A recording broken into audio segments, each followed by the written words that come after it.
Could you explain the difference between redemption and salvation? And also, if you get Olam Haba with either.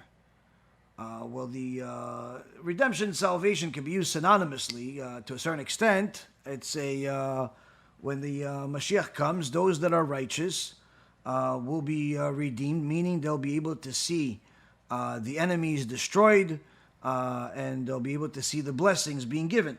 Those that are wicked will be destroyed.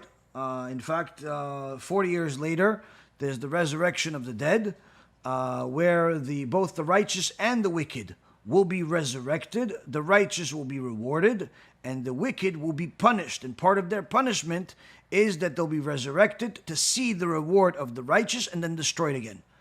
Now, as far as the ultimate salvation that the righteous people get is they get some of them will have the merit to see Mashiach. Some of them will have the merit to be resurrected. Some of them will have the merit to go and live in this world for that last 1,000 years, from the year 6,000 to 7,000. And then there's certainly Olam Haba.